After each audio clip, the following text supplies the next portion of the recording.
ஒன்றிய அரசும் தமிழ்நாட்டில் உள்ள பிஜேபி தலைவர்களும் கூறுவது போல இந்தி மொழியை கற்றுக்கொண்டால்தான் நாம் பல துறைகளில் சிறந்து விளங்க முடியும். இதோ அவர்கள் கூறும் சிறந்து விளங்கக்கூடிய பல துறைகள்.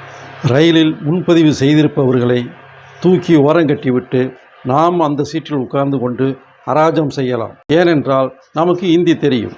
வடநாட்டிற்கு சென்றால் பானிபூரி, மசால் பூரி, சப்பாத்தி சாப்பிடலாம். ஏனென்றால் எனக்கு இந்தி தெரியும். தமிழ்நாட்டிலும் நீங்கள் பானிபூரியோ பேல்பூரியோ சாப்பிட வேண்டும் என்றால் உங்களுக்கு இந்தி தெரிந்திருக்க வேண்டும். இல்லை என்றால் அவனும் உங்களுக்கு தரமாட்டான். இதைவிட மிகுந்த சிறந்த தொழிலான டிஜிட்டல் மோசடிகளை திறம்பட செய்ய வேண்டும் என்றால் உங்களுக்கு இந்தி தெரிந்திருக்க வேண்டும். இதுபோன்ற முக்கியமான கிடைக்காத பதவிகளெல்லாம் விட்டுவிட்டு தமிழன் 2 மொழி கொள்கையை மட்டுமே படித்துவிட்டு உலக நாடுகளுக்கு சென்று பெரிய பதவியில் இருந்து கொண்டிருக்கின்றார். இது ஒரு தவறான விஷயம் என்பது தமிழக பிஜேபி தலைவர்களின் உரத்த குரல். தமிழகத்திலே பிறந்து தமிழிலே படித்து வளர்ந்த இந்த பாஜக தலைவர்கள் தமிழை தாழ்த்தி இந்தியை உயர்த்தி பேசுவது எவ்வளவு வேதனையான விஷயம் என்பதை தமிழக மக்கள் உணர வேண்டும். அரசு பள்ளியில் இருமொழி கொள்கையில் படித்த எத்தனையோ பேர் இன்று உலக அரங்கில் பெரும் தலைவர்களாக, ஆலோசகர்களாக, விஞ்ஞானிகளாக, உலகமே பார்த்து வியக்கக்கூடிய நபர்களாக இன்று வலம் வந்து கொண்டிருக்கிறார்கள். தமிழகத்தின் எங்கோ ஒரு மூலையில் பிறந்து அரசு பள்ளியில் இருமொழி கொள்கையில் படித்து இந்தியாவிற்கே பெருமை சேர்த்தவர் டாக்டர் அப்துல் கலாம் அவர்கள். இதுபோன்று எத்தனையோ மாணவ மாணவிகள் அரசு பள்ளியில் இருமொழி கொள்கையில் படித்து உலக அரங்கில் முதல் பதவியில், உயர்ந்த பதவியில் இருக்கிறார்கள். அரசாங்கத்திற்கு ஆலோசகராகவும் இருக்கிறார். தமிழன் அறிவு நிறைந்தவனாக, பகுத்தறிவு உள்ளவனாக, மனிதநேயம் மிக்கவனாக இருப்பதுதான் இந்த தமிழனுக்கே உள்ள கெட்ட குணம். இந்தியை படிக்கச் சொல்லும் ஒன்றிய அரசு வடநாட்டைச் சேர்ந்தவர்கள்.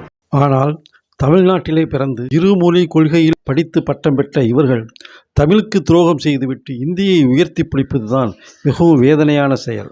பதவிக்காகவும் பணத்திற்காகவும் தாய் தமிழை அழிக்க நினைக்கும் இவர்களை என்ன சொல்வது? இவர்களில் எத்தனை பேருக்கு இந்தி பேச தெரியும், எழுத தெரியும்? இதுபோன்று தமிழ் மொழிக்கு துரோகம் செய்யும் இங்கு உள்ள பிஜேபி தலைவர்களை இனம் கண்டு கொண்டு தமிழக மக்கள் ஒதுக்கி வைக்க வேண்டும். இந்தி படித்தால் வடநாட்டிற்கு வேலைக்கு போகலாம் என்று கூறுகிறார்கள். இந்தி படித்து வடநாட்டுக்கு போக வேண்டிய அவசியமே இல்லை. தமிழ்நாட்டிலே அதிகப்படியான சம்பாதிக்கக்கூடிய நிறைய தொழில்கள் இருக்கின்றன. இவன் இதை விட அதிகமாக சம்பாதிக்கணும்னு நினச்சா வெளிநாட்டுக்கு தான் போகணும். அங்கே போய்த்தான் அவன் லட்சக்கணக்கான ரூபாயை சம்பாதிச்சு தமிழ்நாட்டுக்கு அனுப்புகிறான். ஆனால் இதே இந்தியை மட்டுமே தெரிந்தவர்கள் என்ன செய்கிறாங்க? தமிழ்நாட்டுக்கு வர்றாங்க. ஏன்னா தமிழ்நாடு தான் அவர்களுக்கு வெளிநாடு மாதிரி. இங்கே கூலி தொழில் செய்து அந்த சம்பளத்தை, இந்த சம்பளமே அவங்களுக்கு அதிகமாக தெரியும். இதை ஊருக்கு அனுப்பிட்டு வெளிநாட்டில் இருப்பது போன்ற ஒரு வாழ்க்கையை இங்கே நடத்தி கொண்டிருக்கிறார்கள். இது தெரியாமல் இல்லை, தெரிந்தும் தெரியாதது போல் நடித்து கொண்டிருக்கிறார்கள் தமிழக பிஜேபி தலைவர்கள். உலகின் முதல் மொழி, மூத்த மொழி தமிழ் மொழி. இதைவிட சிறந்த மொழி வேற எதுவுமே இல்லை. தமிழ் மொழியை பல நாடுகளில் அதிகாரபூர்வமாக ஏற்றுவே அங்கீகரிச்சிருக்காங்க.